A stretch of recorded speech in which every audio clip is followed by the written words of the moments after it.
Welcome back to another episode of the Bench Mob ENT podcast, the best sports podcast in New Jersey. I am your host, your curator, your moderator, Tom, Mr. Still Not Worried. I am joined by my fellow co-host, Miles, Greg. How are you fellas doing tonight? Doing good.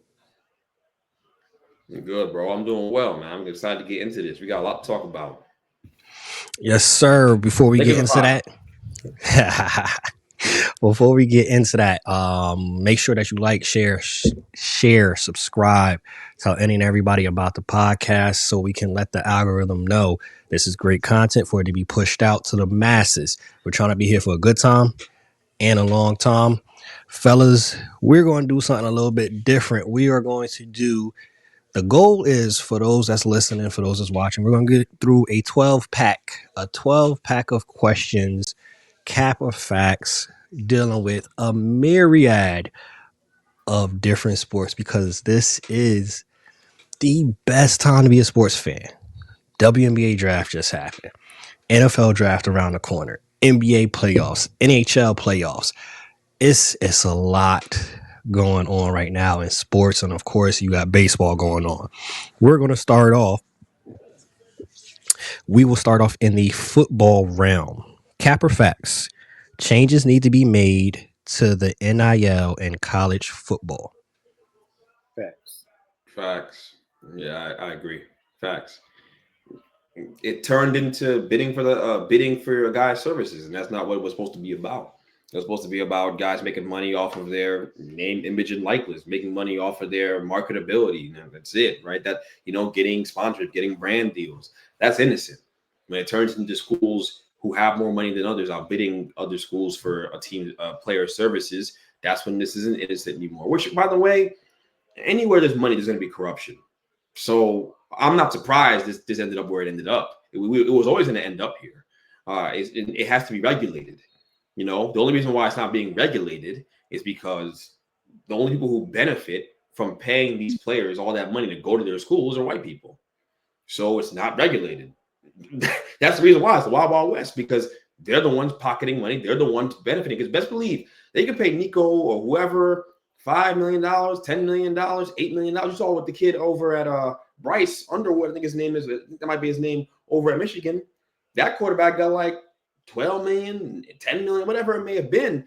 The only reason why this is not regulated is because white people are the ones pocketing the money.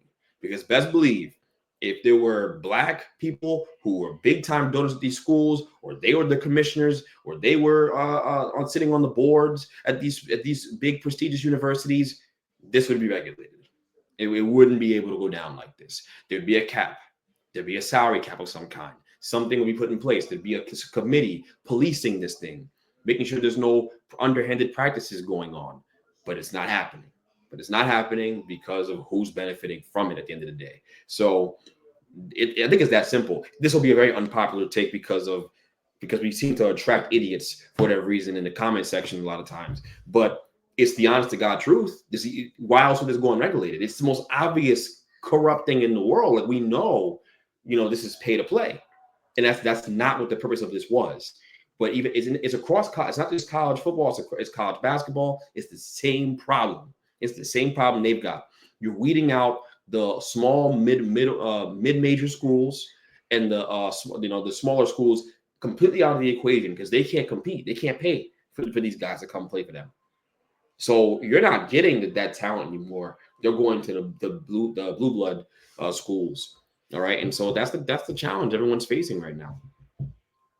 Yeah, I think with the Nico situation, he made a play trying to get more money in his probably final year at Tennessee, he was trying to double up on what he was gonna make, which is still a lot of money. He was gonna make $2 million this year at Tennessee. He wanted $4 million. And Tennessee made a bold stand and said, we're moving forward with our program as is. Nobody's bigger than the program. And I think schools are going to start doing this where, these guys want to make money and they should make money off of everything they do for the organizations, because the organizations, the schools have been doing this for years, making money off these kids. But these schools have the power too. Like they can also make the decision, like, all right, fine, we'll move forward with the 4-star freshman that we brought in instead of paying you more money when, I mean, you were productive last year, but Heisman candidate, you were good, but $4 million, like, who do you think you are? Like, it's tough for Nico to go back to Tennessee and ask for that much money when coming off of a bad playoff run and Tennessee's in the SEC. They're not one of those top teams, in my opinion. I don't think they're one of the best teams in the SEC. For him to get that much money, I'm not buying it. And they already agreed on the set money. So for you to come and the way he did it by sitting out practices and meetings and basically isolate, he was holding out from college. Like, is that what we're gonna start doing at these schools? Like, we're holding out for more money? Like, it used to be about education, getting, free education, possible opportunity at the league. Now the money's in your hands in college. And some of these guys are going to start getting greedy. But yeah, I can see some of these schools having a little bit of pushback where they're not going to cave to some of these demands. Can I just say before we move on, I'm torn on this whole Nico thing. Is it idiotic to double back and try to get more money after you agreed to a contract of sorts? Yes. And is it idiotic the way he went about it? Yes. Going behind your team's back, trying to secretly ask other schools to match the price you're looking for, and then Dan Lanning over at Oregon snitches on you, tells your coach, and then your coach is like, "Oh, word? All right, F you then. I'm getting you out of here, and we're making sure that we're shutting you out. No other school's going to give you the money you want." Right? Because now they're all together on this thing now. The players will run this. We run this. We make the money. As a coach, I can leave my program at any given time during the season, right, and go to a different school for more money. But the players, they can't do that. I can negotiate a larger contract if I'm having a great year, if I'm coaching a great season. But the players, they can't do that, right? So I think it's some BS because I don't think that Nico is that wrong in principle, because I think the whole college thing is a sham. It's a sham altogether. It's a sham. They pocket him money hand over fist, right? And the reality is that when these white men, coaches, ADs, right, people on the committee, they do all this greasy stuff behind the scenes, it's cool. But when a player does it, they get all the criticism. I don't think that's totally fair. There is a devil's advocate to be played here. I don't think it's as simple as Nico misplayed his hand. Like I heard Shannon Sharp talking about it, like, you should just be, you have this, you have the money already in hand. Now you're playing yourself, basically what he's saying, but in the country way he says it. It's not, that's such a a slave mentality is kind of what it feels like, right? Like, bro, these guys are making a ton of money off of you. I understand Tennessee sells out every game. You got all those fools in there dressing like they're oranges or whatever in the stands, right? And you are playing football for this team. You're one of the best players in the country. Sure, you sputtered out the end of the year last year, but people are expecting big things from the Volunteers because you're on the team next year. A college football playoff berth is very much in sight for that team. And it's like, just be happy. Like Tony said it here, just be happy that you're in the position you're in. Be happy to have made your $2 million. Just be happy you're getting a piece of the pie at all. Because a few years ago, y'all weren't. So just be happy you're here. Just chuck in that job. Just dance. Go out there and run the football around. Go throw the football far. Go do what you do. Do your little celebration. Entertain these people who don't look like you, by the way. No one understands looks like you. But go entertain them, right? And don't expect more. Because the second you start asking for more money, we're all gonna get band together like Dan Lanning did, and all the coaches are gonna band together and make sure you don't get what you're looking for. Because we gotta send you a message that you don't call the shots, that you don't get to have more say, right? Because if you get this, then other guys are gonna get this. If you can do this, and other guys are gonna do this, it sets a precedent. Now we're in charge, right? We can. That's the way it works. The game is only fun for them. They get to make the rules as they go along. But the players and the people, the cogs in the machine, the people who make it all work, they don't get to. They don't get to make the rules. If the second they do, it's a problem. You know what I'm saying? So I think it's BS. And it's the same problem the NFL has. How's it any different? When they have these nasty collective bargaining agreements in place and, you know, the owners abuse their power. The owners are racist behind the scenes. The owners do all this nonsense, and players don't want to sit out because, like, on my shelf life. So that, you know, I don't have a long time to play this game at a high level. So we're not going to do anything about it. It gets cool, man. Like, we get a lot of money. We're good. Like, we're good. That's what they want. No one, and this is symbolic of like life in general. Like, this is like a whole, like, it ties into life. No one wants to stand for anything. Everybody wants to just be happy with what you got. No one wants to stand. No one wants to take any risks. It's in a way. I'm not saying Nico is a trailblazer or something like that, but kind of respect it. I mean, I think, look, like, they make a ton of money off of you. I understand why you did what you did. Do I like the execution of what you did? Nah. But I understand why you did what you did. It's the why for me is more important than execution. He's a kid. Oh, yeah, kids make mistakes. Kids are stupid. They do dumb stuff. So that's fine. But I think we should focus on the why. You know what I'm saying? And also the fact that they get to play by their own rules, ADs, coaches, people upstairs. But the kids, right? Like, hey, man, take what you got, because if you start messing with me, I'm gonna mess up your whole situation. I don't think that's cool. I think people are coming down hard on that guy, and I don't think that's totally fair. And it shouldn't affect his draft status, but it's gonna affect his draft status. We're gonna hear about it when it's time for him to go get drafted, and it's BS. But all these ADs and these coaches, they're all cool with these NFL GMs and coaches. So it's a nasty game he's playing. Nasty world. Most definitely, I think with what you said, what comes to mind is the old saying, it ain't fun when the rabbit got the gun. That's what it essentially boils down to. As a reminder, hey, y'all got this money and all that, but we still run the pots. We still call the calls, which is the allure of being a college coach. You can't do that on the professional level, i.e. Rick Pitino, Boston Celtics. You ain't going to be talking to these grown men getting paid more than you any and old type of way. Most definitely. Cap or facts, Draymond Green should be Defensive Player of the Year. Cap. I'm more about a Cap because of the fact that he only became a part of the conversation when he went on his podcast and said he should be Defensive Player of the Year. We didn't feel that way all year. Oh, by the way, was he Defensive Player of the Year when they were struggling in the middle of the season before they got Jimmy Butler? Because he was on the floor. He was playing defense then. But it's easy to call him Defensive Player of the Year when Jimmy gets on the floor and magically their defensive rating skyrockets. Why? Because they're playing inspired basketball. They were taking a lot of nights off, that team, Steph Curry included. They coasted when they felt like they didn't have a chance. But when they got Jimmy in there, they felt like they had a chance to compete for a championship. And then all of a sudden, morale skyrocketed. Steph Curry started having 50-point games again. Draymond's playing defense again, yelling in guys' face, punching guys in the face, punching Sengun, doing his typical nonsense. And now he's Defensive Player of the Year. Nah, man, that's not how that works. It's not how, if you weren't doing that when it was cloudy outside and it didn't look like there was any sun coming, and you didn't look like you had a chance to compete, and you were on your way destined for a plan, which, by the way, you still ended up in part because you missed a layup, looking for a foul.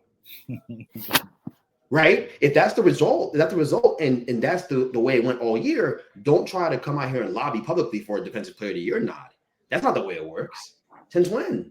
Since when? It's bad enough that Draymond gets the benefit of the doubt talking to these refs crazy every time he does something stupid. He fouls someone, he's in the ref's face all crazy, and the refs just be like, it's just Draymond being Draymond. Really? I mean, I should be refreshed that a black man gets that level of privilege anywhere. But it's crazy. It's crazy. So for me, I'm not rocking with it, man. I think the way he became a part of the conversation, to me, is nasty work.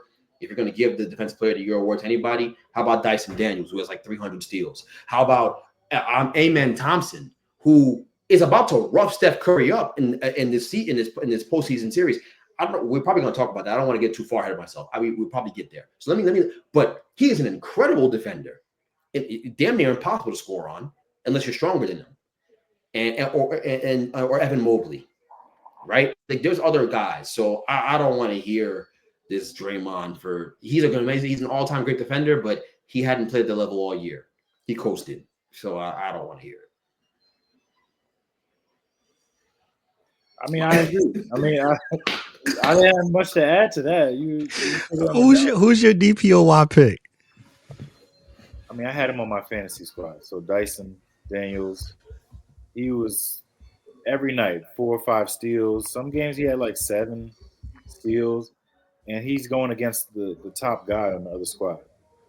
And as a guard, I mean, I know guards don't usually get that much love for DPOY. I mean, we know Marcus Smart won it a few years ago. But this is really the Rudy Gobert award here.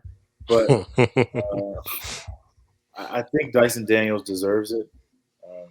Coming over from the Pelicans where he was getting no play to Atlanta, and he's become a key piece moving forward for them and a key to their defense too. Like it starts and ends with him over there. So either him, you got Lou Dort, he's an option for DPOY, but my favorite would be Dyson. Dyson Daniels definitely should get some love. Definitely should get one of those all defensive teams at minimum. Cap or facts? Maxwell Hairston is the most dynamic athlete outside of Travis Hunter.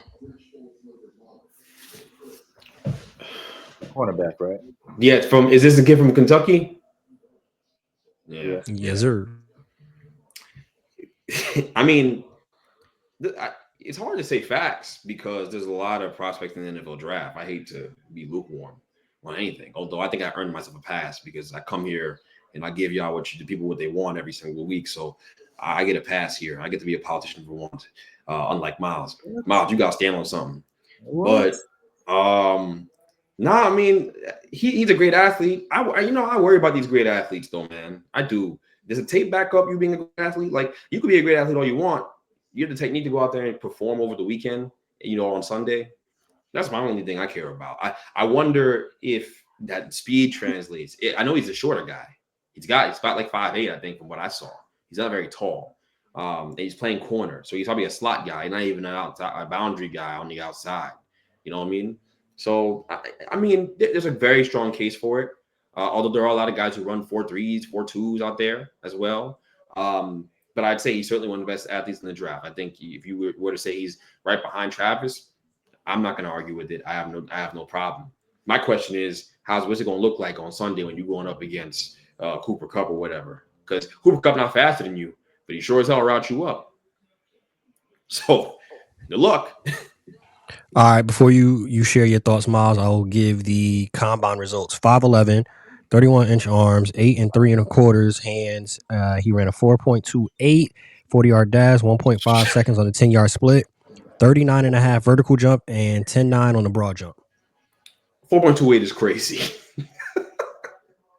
That's pretty good, yeah. Yeah. I mean, you can't argue with the numbers there. He's going to be drafted probably in towards the end of day 2. He's not like one of those top prospects. He might rise because of those numbers that Tone just rattled off. So he could be a 2nd, 3rd round pick by now. But he's definitely up there with Travis for best athlete in the draft.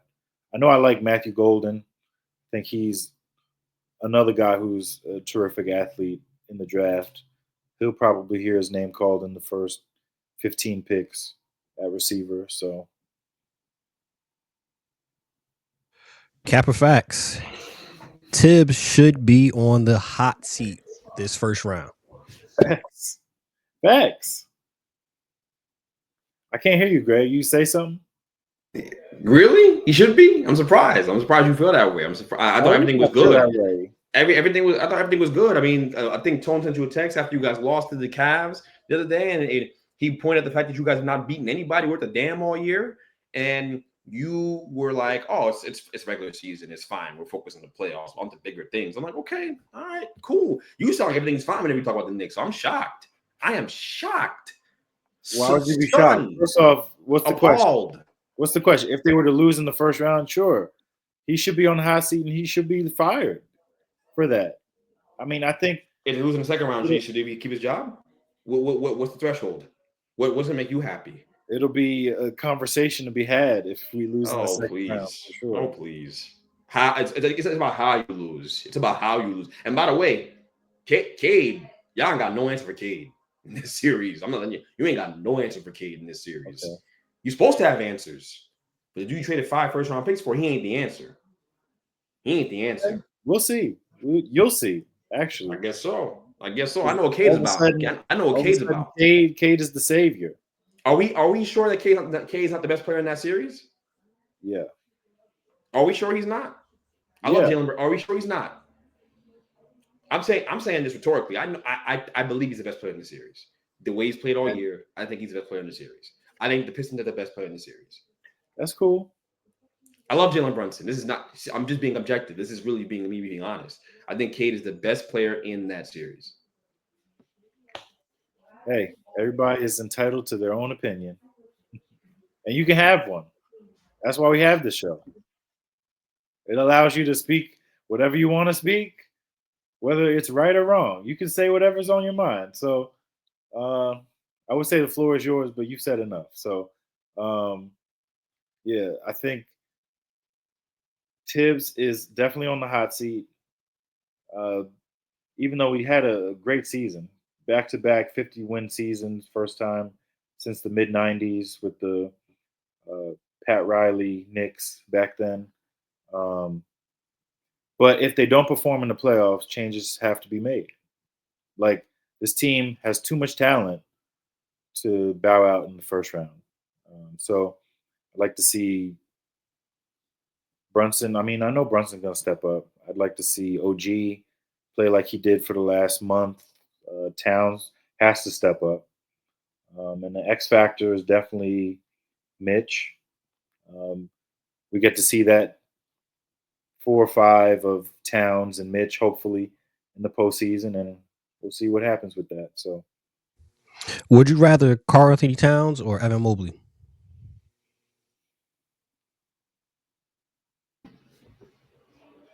Evan Mobley. Yeah, Evan Mobley. Oh yeah. I'm sorry it took so long. Evan Mobley. This year, Evan Mobley.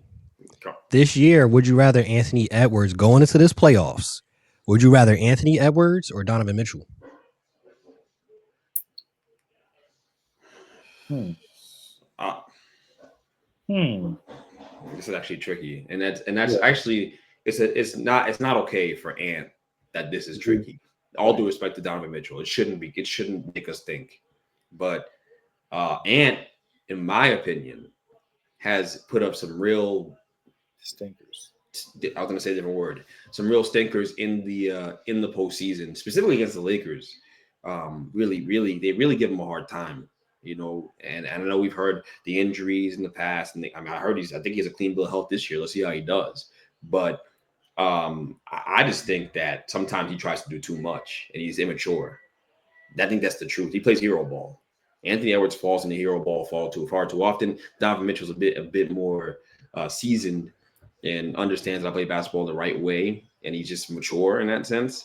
But it doesn't mean he's a better player. It does, but like the guy who's more skilled and talented is probably Anthony Edwards of the two. But the guy who's better for your team in a postseason series, I'm not sure. I'm not so sure the answer isn't Donovan Mitchell.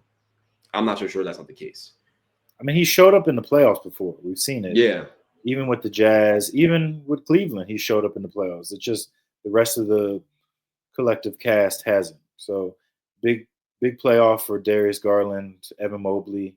Those guys need to have great postseason. So this 60-plus win season is not for nothing. But yeah, Donovan Mitchell, him taking a little bit of a step back from having to do everything this year, I think that's another reason why they had such a great season.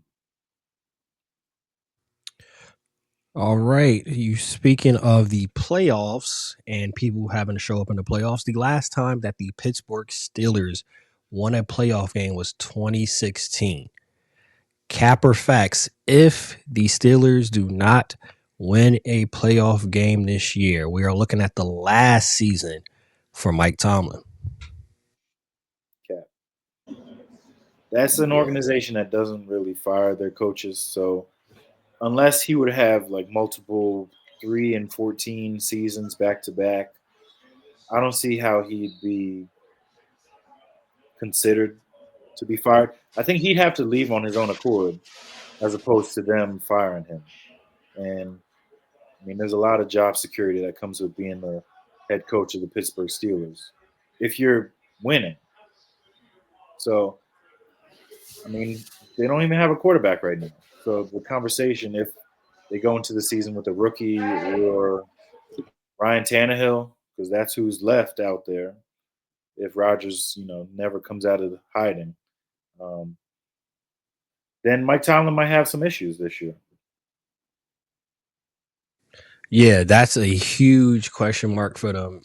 The aspect of what are you doing at quarterback? And it's kind of late in the game to figure it out. Now you having the rumors of Jalen Milroe. If Shador drops that low, we'll take Shador. Which, when you talk about your quarterback position, that's not something that you want to just kind of leave it up to a whim. And y'all last hope is Aaron Rodgers possibly coming. Y'all don't even know if he's coming or not. He threw around with DK a little bit, but y'all don't know if he's actually coming. It's just reports that it's looking good that he might come. I think we're looking at another winning record season for Tomlin, so he keeps that streak going. But I don't see a deep run, playoff success, anything like that. Speaking of playoff success, keeping that same theme, we're gonna go with another playoff question. Cap or facts? The Suns missing the playoffs should be a blemish on Kevin Durant's resume. Greg, What do you think? What are you about to say? I'm curious to see what you're about to say. What do you think? I think it should be. He forced his way over here. He's rocking with Devin Booker. They've got this duo in the desert, and then you bring in Bradley Beal, and I mean, it's not the greatest big three in the world, but it should be good enough to get you into the playoffs. It should be good enough to win a series. You have arguably one of the greatest players of all time, matched alongside one of the best two guards in the league right now, and they can't make the playoffs. Like, sure, you could blame Bud, or you can blame Bradley Beal not wanting to leave, or you could blame there not being a point guard. But between those two, there's too much talent on that team for them not to be a playoff team, not to even be in the play-in. You could blame. I mean, Durant has these knick-knack injuries every year, so you could blame that on that. But at some point, you got to hold him accountable for. He has to lead a team. Like, he hasn't led a team really since, I mean, Brooklyn-ish, because he brought the gang, Cool in the gang over there too, and Golden State, he had the Monstars over there. So since OKC, he hasn't really been tasked with having to carry the load that heavily to lead a team. And this year, he would have had to do that because with all those heavy max contracts, you're not going to be able to field a team the way that some of these other teams are with this apron situation. So I do blame Kevin Durant a little bit for the way things have gone. And he's about to ship himself out next year. So Oh no, he's not. Don't do it. No, he's not. They're shipping him out. They slapped party mail on him and said, "Yo, we getting you out of here. Put a tracker on it. Make sure he gets to where he needs to go." That's what's about to happen. They went to the post office and put a stamp on his ass and send him out of town. That wasn't him. You see, he wishes that was him. You can't do that. That's dangerous. See, that's Trump level propaganda right there. That's dangerous stuff. You can't do that. You can't spin. You don't think behind the scenes? You don't think behind the scenes that he was like, you know what? I don't know if this is going to work in Phoenix. No. I think the conversation was already being had with him and Kleiman, Rich. I think he played his way out of there because he is no longer a ceiling. There's ceiling raisers in the NBA. There's teams that make your team. There are players that make your team, the ceiling of your team, exponentially greater. You add them to your team, and that you, instead of being like going from a 7 to a 6 seed, right? You go from a 7 seed to a 1 seed. or you're instantly a championship contender, like Luka Doncic, for example. And then there are guys that are just floor cappers, like they're floor. You know what I mean? Like at the so KD is a much closer to a floor guy now. Like he's gonna make sure your team is not going to fall below a certain level of play. Although I can't even say that's necessarily true anymore after seeing what happened with the Suns. And he's been healthy most of the year. I've been saying it for a long time. Kevin Durant has been falling out of his prime, and it has not been graceful by a superstar standards. He is still a very great player offensively, but defensively, I don't think he's the same player sliding his feet around on the perimeter. And his decision making and his ability to make good decisions on the stretch of a basketball game when teams load up on him has just really been where the decline's been the worst, in my opinion. He's not getting to the rim with the same level of frequency and finishing with the explosive with the same level of explosion anymore, in my opinion, either. That's been a thing that's been on the decline. When I watched him in Brooklyn, you feel like, a player of that stature, when you're talking about a guy who people will look you in the eye and say, I'm putting him in the same conversation with LeBron James, which is idiotic. It was never a conversation. Never. But when people look at that guy and hold him in that regard, I watched him in Brooklyn, and I'm like, there are plenty of games where I felt like, okay, I got Kevin Durant on my team. We should win this game. He should take over this basketball game and make great decisions down the stretch. We should get a win here. And there were a lot of times where he fell short. And no one talks about it because he's not LeBron James. That's just the truth. No one talks about it. KD was never the face of the NBA because he doesn't have like that level of, even though he's a very,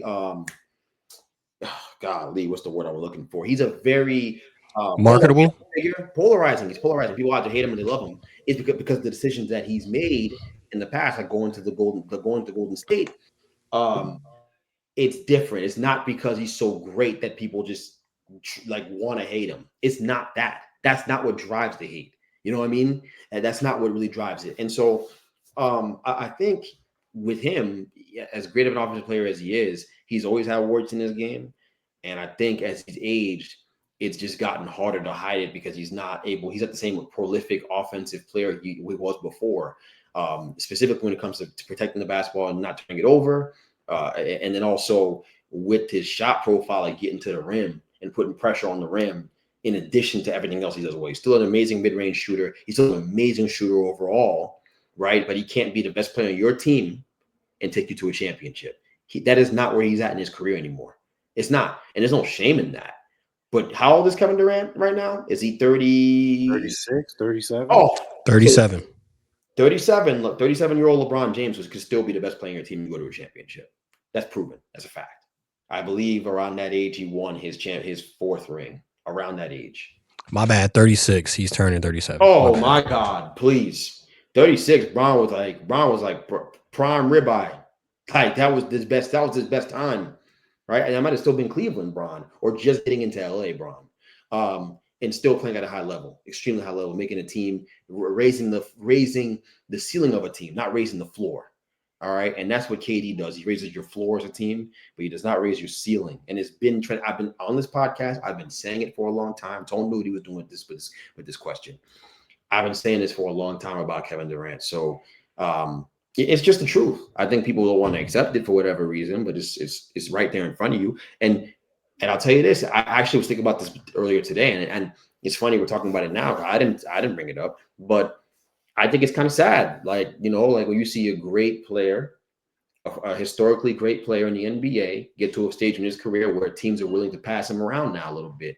And now it's like, oh, we'll work with you to find a trade. We respect you enough to work with you, but we're trading you. Like we're trading you. Like, because you have value and we're going to get something respectable back for you. You know what I'm saying? Like, that's the reality. It's not like Bradley Beal where he has him in a coffin corner. Bradley Beal has Matt Ishbia's balls in the vice grip. That's what he has right now because he has that stupid no trade clause. They can't do nothing with him. And he has no value. So they're stuck with that poison pill of a contract. But KD is like, no, we're getting rid of you because it's the best thing for us. That's why we're getting rid of you. It's not about you asking out. It's the best thing for the Suns organization. We need to replenish our assets. We give up way too much to get you. We give up way too much. And in general, we blew up a good core. We blew up a great thing. We had Chris Paul, McCallum, Cam Johnson, and them dudes here. We blew it up in hopes that one day we could get you, and it got us nothing. Nothing. Is it all his fault? No. They made some blunders along the way, for sure. but they fired 3 coaches in a row, all of which have gone to a finals. And so at some point, you've got to look at the players in their eye. And by the way, I'll be equal opportunity. This is a stain on Devin Booker's record too. Yeah, it is. It's a stain on his record too. Yeah, because you're such a great player, but you couldn't adjust to like handling the basketball and playing some point guard and getting guys involved and using and manipulating the floor, manipulating the gravity of the floor into your favor and making sure your other players on the floor got better. You couldn't do that when they asked you to do it and lead them to wins. So yeah, it's a stain on you too, but it's the stain on Kevin Durant because of the regard we hold him in. So the regard we hold him to, I should say. So I'm just very, I'm just being honest about it. I've been seeing this decline with him for a long time. I'm not surprised. And I think he's going to go to Houston. He'll go to somewhere like Houston where they need a go-to guy, a scorer. And I'm telling you right now, it could work. It could work, sure, if he stays healthy, and hopefully he does. No one's rooting for injury for the guy. But he is not the same player he once was. And I think even he would tell you that. And he is certainly not a guy that like you can put on just about any team and you expect the ceiling to rise. Not really. That's not where we are anymore with him anymore. Kind of feels like empty calories as buckets. Is he still a number 1 option? No. I mean, on what team? On a great team? Sure. A team that's like, if he goes to the Knicks. If he goes to Houston. If he went to the Knicks or Houston, a team that's going to close that's in the stratosphere of being able to contend, okay, yes, he helps you. He's a ceiling raiser. But if you put him on a team like Sacramento, or you put him on a team like, I don't know, what's a middling team in the NBA? Put him on Detroit with Cade Cunningham. That doesn't raise their ceiling to where you think it does. If you put him on that team, they're probably a 4th seed as opposed to a 6th seed. That's what we are. That's what we are in a guy's career. He is not the same. He is not aged beautifully. And that's why you got to appreciate LeBron James more. People got to appreciate Bron. This is not normal. It's not normal, man. Like, for real. It is definitely not normal what Bron is doing. To your point, 36. He turned 36 the following year after winning the championship in the bubble. So still was playing high level ball. I think he got injured that season. That was the year that I think groin or something injured that season. But you remember the Lakers record at the time that it's that Golden State Warriors game. I remember when he got hurt. He had the Lakers. They were playing great ball. He raised the ceiling of that team with Lonzo, Brandon Ingram, all them dudes there, the young guys, the young core they had before they made the move for AD. That team was like 3rd in the West, 4th in the West. They were playing great basketball after being awful before he got there. Only thing that changed about the roster was that he came. He came there with no guarantee they're going to get any other superstar, even though we all knew they were going to get AD. But he came there with nobody else, and he completely raised the ceiling of that organization. Everything changed. The expectations changed. At that age, the same age as KD is now. Look at the difference between KD and LeBron. Yeah, that team when he was 36, that was the Taylor Horton Tucker team, Montrezl Harrell, Marc Gasol, Jared Dudley, Andre Drummond, my bad, Quinn Cook, all them teams, all those other players right there. Capifax, Jalen Milroe is Jalen Hurts when it comes to passing. It's the same trajectory. It's the same trajectory. Is he as advanced as Jalen Milroe was coming out of college? No, I'm not going to sit here and tell you that's the case. But Jalen Milroe has traits that translate to the NFL the way Jalen Hurts did. And it's a very similar project in the sense that Jalen Hurts was a project coming into the NFL. Yeah, he was. That's exactly what he was. He still was. He still struggles with his accuracy to this day. To this day, he still struggles. It's not like it's clean all the time. He's gone a long way, and there's a lot of credit for it. But I think the fact that Jalen Hurts had success is giving people confidence in this case study with Jalen Milroe. And I think that's why you're hearing the comparisons. That's why you're hearing about him going in the first round, because he's a better runner of the football than Jalen Hurts was, which is crazy, and he is. And then he has the ability to throw a deep ball accurately. There's good throws on tape, so it gives people like, hey, we can work with this guy. Like, don't. This is the problem. People forget in the NFL that these GMs always bet on traits with quarterbacks. It's been happening since the start of time. That's why Shador's falling, because he doesn't have crazy traits. He has great film. And sometimes it works against these guys betting on traits. But that's why Josh Allen went pick number 7. Like his tape was awful in college. They bet on traits. Does he have a rocket arm? He runs the football well. He's big and strong. His arm's going to cut through the air in Buffalo.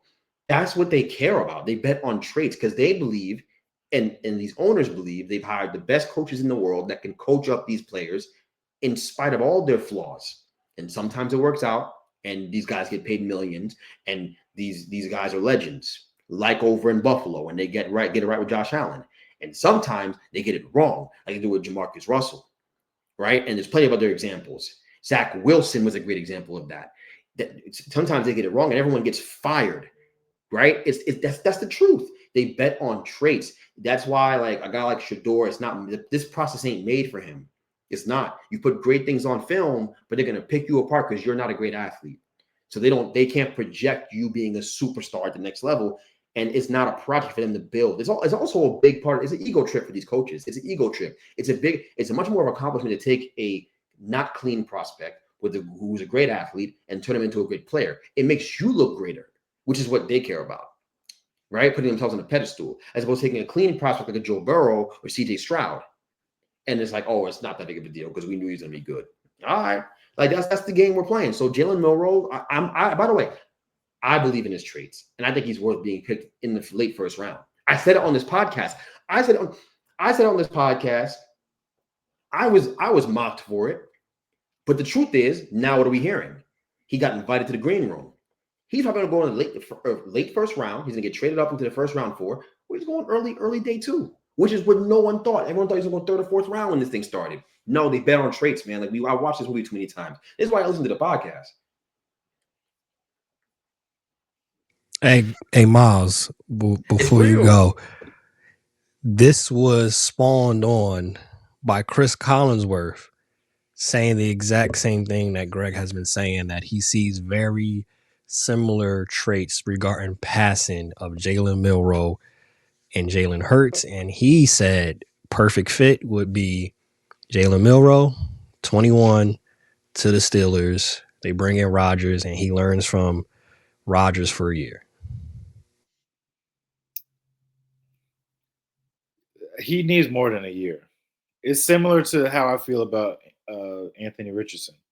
How you're not going to be able to get much out of him if you throw him out there as a rookie or even as a year 2 guy. Like, I think Jalen Milroe is very raw.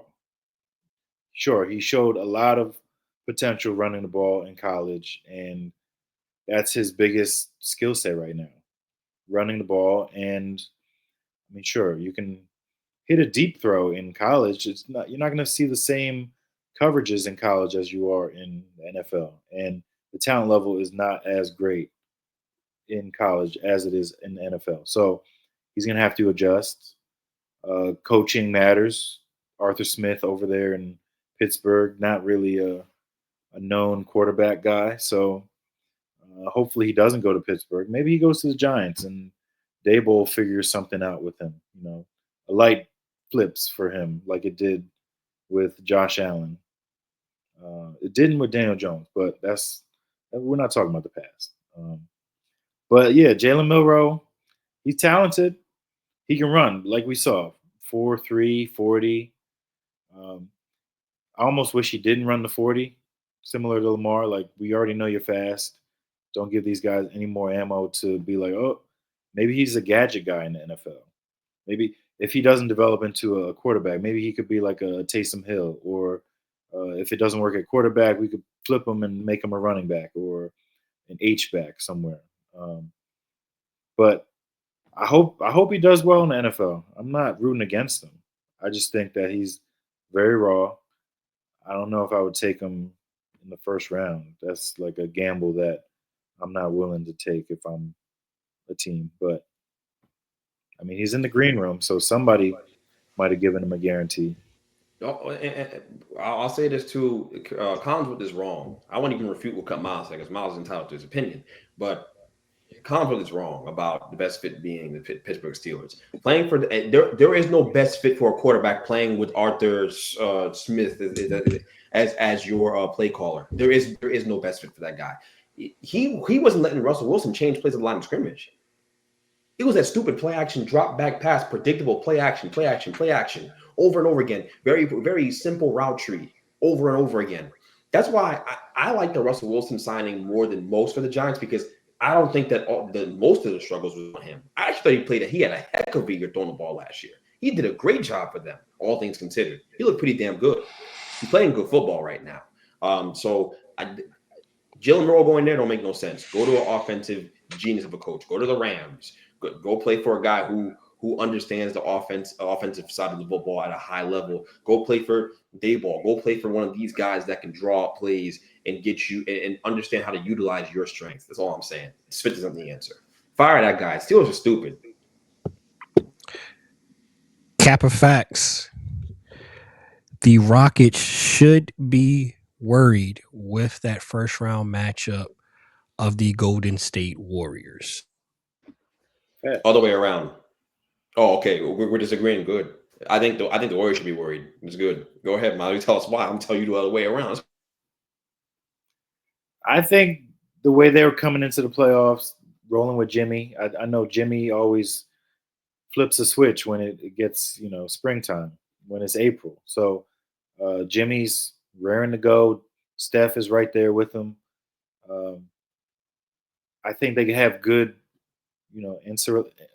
they got outside pieces like Post and some of these other young guys that can help spread the ball around and make threes and shoot. And the way they've been playing over the last month, it's encouraging. But I can see where you're coming from with the Rockets. They do have good defensive pieces, and Amen Thompson is the leader of everything. And then you do have Dylan Brooks to muck it up a little bit down there, match Draymond's intensity. So it's not going to be an easy series for either team. I think this is one that could go 6, maybe even 7 games. And there's tension, there's beef there. Like, we've already seen it in the past where, who is it? Tari Eason had said something and Draymond didn't like it, and it didn't end up happening with them making the playoffs. And now, flash forward, they're the team that's the top dog in the Western Conference, playing the underdog, quote-unquote, Warriors. It should be a fun series. But I do think the playoff, like Steph Curry and them, they've been here before. So I think experience matters, and some of these guys on the Rockets haven't been there before. So it's going to be interesting to see what happens when it's a minute left and it's a 1-point game, to see who folds.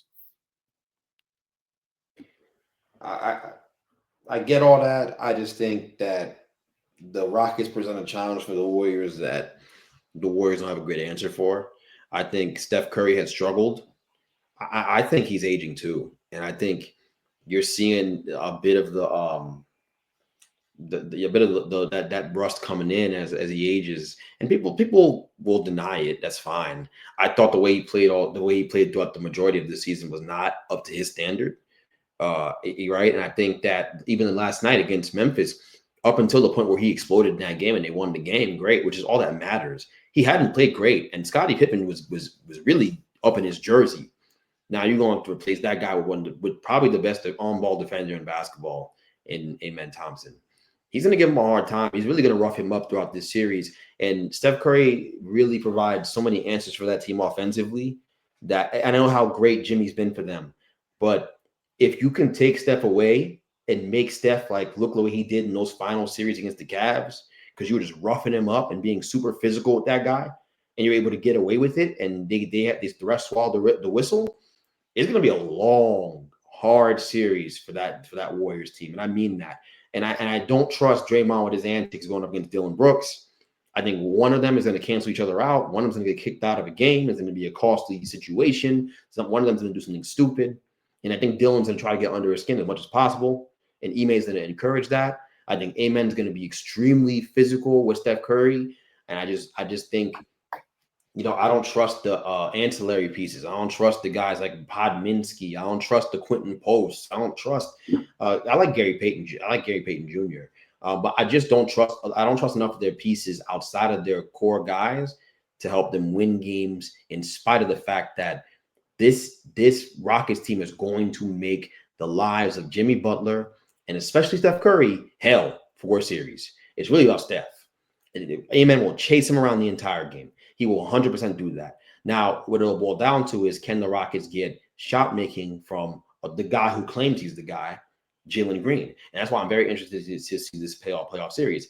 Can he make shots down the stretch of games in a big moment? Can you perform in the postseason and justify a large contract that you'll be looking for inevitably down the road? That's what I want to see. But I think they're going to be a menace. I think it's going to be a 6 or 7 game series that swings either way. That can go either way. I'm flipping a coin on this one.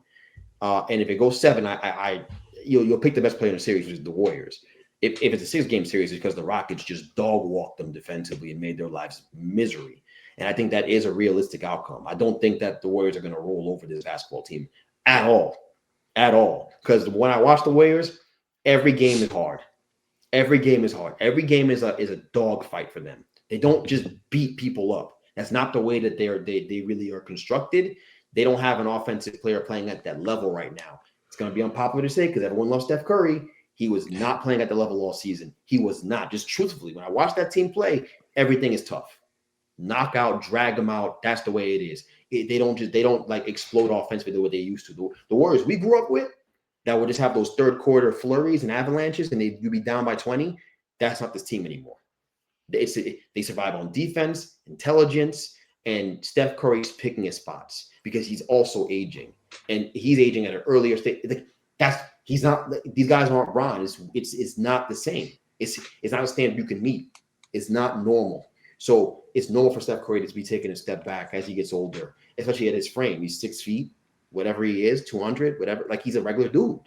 He's the size of a civilian. So it's normal for him for the wear and tear to kick in. Just real talk. It's normal. The miles add up. He runs like 10 miles a game. So I just think this is going to be a really interesting series, and fans, this is the one that people should be locked into the most because it'll be really fun to watch them go back and forth. It's going to be a great series. Hey, real quick, with the up and down play of the Warriors this season, with how they had a lead against the Grizzlies, and I was in a couple of different group chats, and people were saying, hey, don't worry about it. The Warriors, they'll let them back in the game. How much of how the Warriors play, how the Warriors have to play to even win games is on Steve Kerr? Oh, I don't think this is about Steve Kerr. I know that the Kuminga decision is stupid and they should be playing him. And I bet there's something just interpersonal going on there. Kuminga rubbing the guy the wrong way, rubbing coaches the wrong way. I'm sure that's exactly what it is. Because it's not really about the player and what he can bring to your team. But to blame it on Kuminga, to blame it on Kerr is not fair. I think Kerr's the same coach he was when they were dominant. He's the same coach, right? It's much harder to build a team around one great shooter. And if you think about it, they have Steph, who's a great shooter, and suddenly they're not the same level of shooting team they once were in the past with KD and Clay, who are snipers, right? They don't have those shooters all around anymore. It's actually it's hard to win. Part of the reason why Steph is struggling a little bit throughout the course of games and in spots is because the spacing ain't the same. Because Jimmy doesn't present that same threat to a defense. He doesn't shoot the ball at that clip that guys like Klay Thompson or Kevin Durant or we're going back. We can even go to other Harrison Barnes and all the shooters they used to have on the floor at the same time. It's not the same style of play. They play a very different game. They're a very different team. Steve Kerr's had to adjust to make that team work. If anything, he deserves credit, in my opinion, for that much. Has he made some questionable decisions? Of course he has. But they're not the same team. If Steve Kerr had it his way, he'd have shooters all over the place, like any coach would. They don't have that. They're not constructed that way anymore. So defenses can pack the paint a little bit, be more physical because of the fact that they know, hey, I'm not worried about it. Hey, Draymond, you want to shoot that? Go ahead and shoot that. Draymond is good. That's good. We good. You taking 5 threes a game? We're gonna win this game. We're straight more often than not. You shoot like you got a backpack on. So I'm good. I'll live with that. So I just really, like, this is real analysis, real talk. Like I think he deserves a little more credit than criticism for where they are now, what they've overcome, because this team is very differently constructed, and that's why I don't believe in them. I don't believe in them. It's the end with the Lakers. Luka got there, and the shot profile of the team changed. They get more threes up per game, and they have guys who can shoot it all over the place. That's what wins in the NBA today. That's modern basketball, not what the Warriors are doing, trying to just drug through games and fight. It ain't that. Mind me, they only had the Grizzlies teams with Zach Randolph and Mike Conley back in the day. They just have Steph Curry on it. That's kind of what they remind me of, if you really think about this Warriors team. Hey, definitely one of the top matchups to watch, especially for a 2-7, which you typically don't say. But in the Western Conference, it's completely different. The Thunder, from what it's looking like right now, the Mavericks look like they're beating the Kings handily. The Mavericks will obviously end up playing the Grizzlies, and out of those two teams, I don't think any of them give a threat to OKC. If Mavs had Kyrie, maybe we having a different discussion. Cap or facts? If the Bucks and Nuggets, if either of these teams lose in the first round, will we see Jokic and Giannis being the next superstars to request trades? I think Jokic, I don't see him requesting a trade, but Giannis is the big question mark because the Giannis Dame experiment just clearly hasn't worked the way I'm sure he thought it might. I know he won a championship a couple years ago, and they haven't really scratched anything close to that since. And it's not like he's getting any younger. He's almost 30. If he might be 30. If he's not, he's close to it. I know he wants to play winning basketball in the playoffs and add to the mantle. So I could see him requesting out this offseason if they, bow out in the first round again. But Jokic, I don't see him requesting out. I don't see him ever requesting out. I think he's one of those guys that is content with where he's at, and I don't say he's accepting of the level of basketball that they play over there in Denver, but I mean, he's Serbian. He rides horses. He's not like that pressed about going somewhere else, uprooting his life in Denver to go play in what, LA or New York or Miami. Like he doesn't care about that stuff. That's not something that moves him. That's why Jokic and Giannis are like two totally different ends of the spectrum. Like Giannis definitely cares about winning and adding more titles, but just in a different way. Like he's willing to leave Milwaukee. Like one, there's nothing to really do out there. I'm sure his wife and kids wouldn't mind a move from Milwaukee, but they've reached the max of what the Bucks can do. Like they're not attracting stars. I do think when they traded Drew Holiday, that was kind of the signal of the end for this team. And yeah, Giannis, if I'm the Bucks, the best you can do is get everything you can from Giannis now before something like an injury were to happen. Like just reload and take picks from whatever team has a bunch and suck for like 5 years. And then maybe find another Giannis. But Giannis has to go somewhere else. And I definitely see him asking out either this year or next year. But the sooner, the better for him. Of the two of them, I think Giannis is the one far more likely to leave, like Miles was saying. I don't think Jokic will be the one to walk out. I think Giannis being gone is all but a foregone conclusion. I don't see them overachieving this postseason. Even if they get Dame back, what's really your ceiling with that roster? So I think Giannis is the first one to ask out. I don't think Jokic is not really in his DNA, like you were saying. I just don't see it. If it happens, it happens. But I don't believe it. I think they do get out of that first round series. I can see Giannis having a nuclear series and carrying that team. The shooting has been good for the Bucks, especially as of late. Connaughton, you got even Kevin Porter Jr. is playing well. Kuz is playing well as of late. ending off the season. So that's a series where you can see we talking about 125, 122 is the final score on some of these games. So that's Pacers. No, Pacers, Bucks? yeah. Oh yeah, Pacers, ain't Bucks. nobody worry about the Pacers, please. What the Halliburton? Speaking of, in regards of defense, Capper facts is the Lakers defense a major concern for the playoffs? Cap. What about them? What about their defense would concern me? The fact that there's no big, I guess, that everyone's stuck on. People are, I don't know. I don't know when people are going to learn. I just think that JJ Redick is a really, really good basketball coach.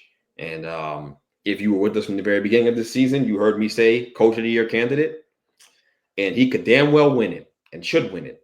To be quite honest with you, we'll see what happens. But he is so creative defensively with the schemes, and I think him and LeBron do a great job putting their heads together to find ways around their size. I think they got enough guys that are strong. There's two ways to win the NBA regarding size. You can have a dominant big that can clean everything up in the backcourt, or like an AD, or you can have a bunch of guys that are just wings and strong and athletic and fast and rangy, and that's what they have. And they still have Jackson Hayes, right? But then they also have, the ability to go with a small lineup, and their version of small is a bunch of strong 6'9" guys. Rui Hachimura, Dorian Finney-Smith, LeBron James, Lucas Strong, right? Lucas Strong and can wall up as well. They can go with Gabe Vincent as well to be a pest on ball. Like, they have a lot. Vando off the bench. They're and Reeves is a much better defender than he gets credit for. He is a competitor defensively as well. So I don't worry about them defensively. I think they're going to do a great job. I think they're going to have a game plan every single game. They're going to be prepared. That's more than you could say for what it looked like before when they had Darvin Ham on the show, and it looked like they weren't prepared for anything ever. So this is a lot different. They'll be prepared, and I'm not concerned about it at all for all the reasons I just named. Capper facts: the Clippers are serious contenders in the West. They could knock anybody out. Yeah, they could knock anybody out. Will they knock out a team like the Lakers if they met? No, but could they? Sure. The Clippers, if they win their first round, they will see more than likely OKC that next round. They could knock OKC out. People say there's a lot. People say all the time, there's OKC disrespect, and people aren't taking them seriously, and small market bias. It's really not. It's they run their offense through one person, and no one else really touches the basketball like that. Like, it's really all about Shea. And if you shut his water off, it almost feels like, and it doesn't feel like it's just been proven at this point.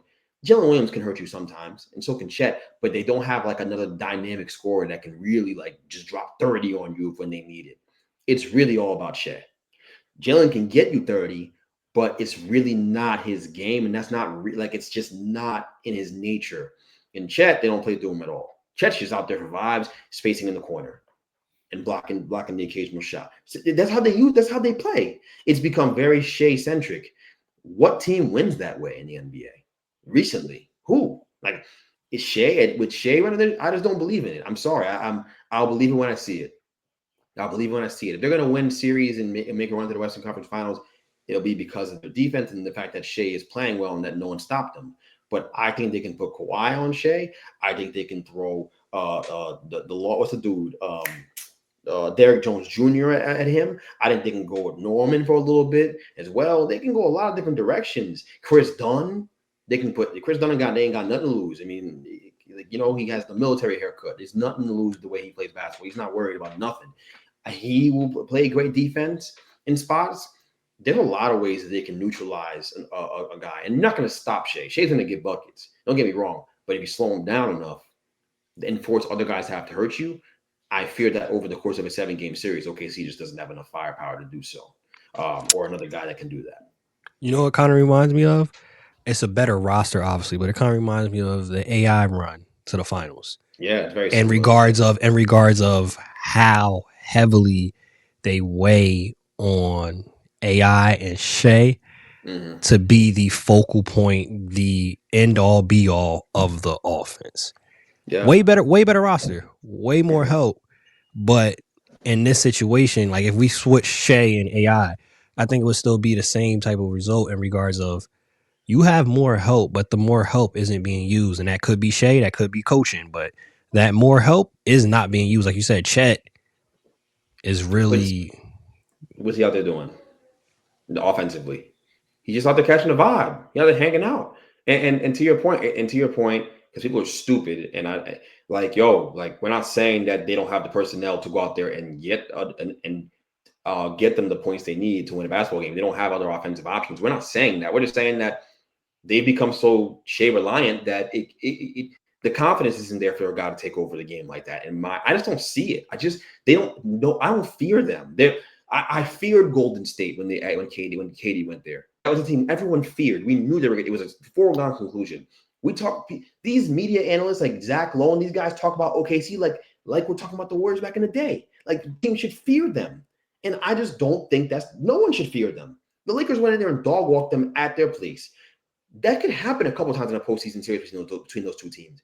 It's not out of the question, and the Clippers could too. The Clippers play incredible defense, and for some reason, Harden seems to have found it again. I don't know where the hell that came from, but here we are. So give him credit. Hell of a player. Give him credit, right? But man, I'm not ruling that out. I think the Clippers could knock them out. I think OKC could go down to just about any team outside of the first round matchup in this postseason. I agree. Hey, what? All right, so last one we have a part of our 12-pack. Cap or facts? This is regarding Isaiah Thomas recently had these comments regarding LeBron warmed up without a shirt before a game. Obviously, we know the coaches don't wear suits anymore. And he said that the NBA has a professionalism issue. Cap or facts? Does the NBA have a professionalism issue? Cap. Yeah, I'd say cap. I don't think the LeBron thing is an issue. I mean, he's been doing that for years now. I feel like, and it's not like he's warming up like 5-10 minutes before the game, shooting around. Like that's during his pre-game warm up, where he's warming up like hours before the game, where nobody's in the arena. So the fact that cameras caught it and this is something that's a topic of conversation is just stupid. And then coaches not wearing suits anymore. I mean, this is not the 1950s anymore. Like it's okay to be comfortable on the sidelines. A lot of these guys, they wear the same, like their assistants wear the track suits along with the head coach. So, I mean, I like that look better than, maybe the coach has a suit on and then the guys behind them are dressed like athletic trainers. Like everybody be one. I don't think it's an issue with professionalism. I think it's the new age of everybody being comfortable in what they want to wear. Like there's no mandate for coaches to wear suits. Like you're not fining Eric Spoelstra $50,000 for wearing a Heat's warm up. So, I mean, if it's a topic of conversation, whatever. It's not that important. And also, Miles said everything you said is right. Also, the messenger. What the hell? The messenger is ridiculous. Isaiah Thomas lost his job with the Liberty for sexual. I don't want to say assault, but harassment at the very least.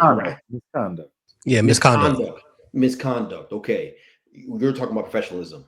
You're going to tell us about professionalism, or when you choked your coach on the floor. But that was the good old days, though. These old guys, and it's across the board. It ain't just the players that played in the NBA before. It's these old people who watched basketball back in the day in the 80s and 90s, and act like that was the glory days. In the 70s, act like it was the glory days. They're so full of manure. They're full of it. All of them. They're full of it. They act as if it was so much better. The quality of play was not better. The players back then were not better because things get better with time. That's just the way things work. There are certain guys who played in the NBA in the past that would not be able to play in the NBA now. It is just a fact. It's just a reality. Things get better with time. Everything does. Phones got better with time. Why the hell wouldn't the quality of basketball play get better when everything else in the world is, for the most part, has gotten better. Cars have gotten better. You get electronic vehicles. We have solar panels. Like, why would the evolution of a human being not be better? You know what I'm saying? Like, I don't understand that part. We're supposed to believe, and this is the only sport where they want us to believe that. The only sport, every other sport is like, oh, the old guys can give credit to the guys playing now because things get better and we enjoy the product and we enjoy being a part of the fraternity of this league and we're here to push the league forward. But in the NBA, it's the exact opposite. We need to take a crap on this league whenever we get a chance because that's just what we got to do because we're jealous they're making more money than us. We're jealous. We're it's a joke. It's a joke. It's a joke. And Isaiah Thomas sitting there. And by the way, he's had a good rep up to this point. He's been pretty complimentary of LeBron James and guys in the NBA now. But like, what changed? What happened? Did you bump your head? Is Alzheimer's kicking in? Or you got CTE? Like, what's the problem? That all of a sudden you're acting as if like all that good grace you've built up over the time now it's going to go out the window. You're talking about LeBron shooting shirtless in the gym when no one's there, and that's a problem with professionalism in the NBA. Like, give me a break. Give me a break, please. Like, it's just complete nonsense. And the more people you talk to that are Isaiah Thomas's age, the more BS you hear just like that. It's not just them. It's all of them who watched the sport back then. Half the stuff y'all say don't make any sense. It makes no sense at all. You can talk about how you don't like the quality of the play and how we jack up too many threes, but do you want to know why guys jack up more threes? Because they're better shooters than they were 50 years ago. So it just makes sense. Because three's worth more than two, and guys became better shooters to the point where we're talking about, oh, let's move the line back. Like, what we were talking, we weren't even talking about that before. Back when y'all was playing, there was no line. There wasn't no line to shoot from, and we put the line there. Y'all was shooting like 20%. A good shooter shot 30%. That was a marksman. I don't want to hear that, man. That's why you go on over to listen to Stephen A. Smith and all these idiots that talk about the NBA and Michael Jordan, the glory days. You are as dumb as they are to sit there and let them listen to that brain rot. It makes no sense. Just watch the game and you'll understand it's in a much better place. Period. It's like, do you hear anybody else talking about how the WNBA had their glory days back when it first started and how it was so much better? Or are we talking about Caitlin Clark and she's the next great thing because that's what she is. We can appreciate that because where they started from, but we can't do it in the NBA though because we have to prop up Michael Jordan at all costs. It has to be about propping up everything has to do with him. That's what this is about. And I know he hates Michael Jordan, but that's what this is really about for most people. It's just propping up Michael Jordan in his memory. It's weird. He doesn't need that. He doesn't need fanboys like that. He doesn't need a cult following. We all respect him. We all respect that guy. Like, we know what he did, but he played against lesser competition. It's just a fact. It's just a fact. It doesn't mean he wouldn't dominate today. He would, but he played against lesser competition. He did.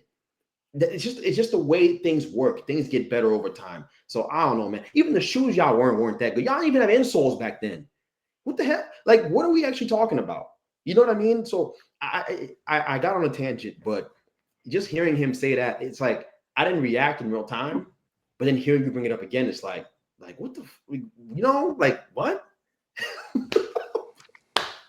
So two things with that, right? So one, this will do well based off of past experience because it's about 16K of people on YouTube specifically with about like 40 plus comments of people upset about Dennis Rodman. He wouldn't be able to play well in this era. He would struggle because he isn't a good shooter. And there's people in the comments saying the old people type of stuff. What? Y'all never seen when he had highlights with the Pistons? He was shooting it. You didn't see his college highlights. He was a shooter.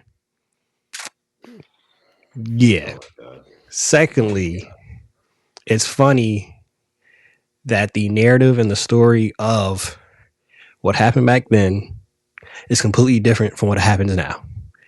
I just watched the Celtics back in whatever year Tim Duncan was supposed to come out. They tanked. They just didn't call it tanking back then. They were tanking to try to get Timmy D, and they ended up with Chauncey Billups. They were tanking. It just wasn't coined as tanking back then. So actually, it wasn't started in our era. Oh, the load management and players not playing. Literally admitted on film. Yeah, we put together some of the worst plays that we could and told them to go try hard because we were trying to get Tim Duncan. That's why all these people are full of it. They're all full of horse manure, whatever kind of crap, human crap, whatever you want to conjure up. They're all full of it. And I'm sick of them. I'm really sick of them. They piss me off. Like Isaiah Thomas, what are you doing? Like, what are you talking about, bro? Like, it's actually, it's disgusting. It really is. It is. Like, just appreciate the game for where it is, man. Enjoy the sport. When LeBron comes out and says that you guys are hating and that this thing is hard at this point to even watch in terms of the media coverage with the NBA and it's toxic, how is that even a conversation? It's clear as day. To the point where players feel like they have to get podcasts and all that stuff. That's why we got Draymond Green. That's why we got Paul George on a podcast. Podcast P. And much to his detriment, he made a podcast because he's sick and tired of the way the league is covered. Like, come on, guys. Like, you guys are taking dudes out the gym. They're not getting no more shots up. They're trying to get fight the narrative. They narrative fighting, splitting time. Between. So, like, come on, guys. It's just, it's sad. It really is. But you know what? The thing that people don't ever say, and I'm gonna say it, and then we can cut it.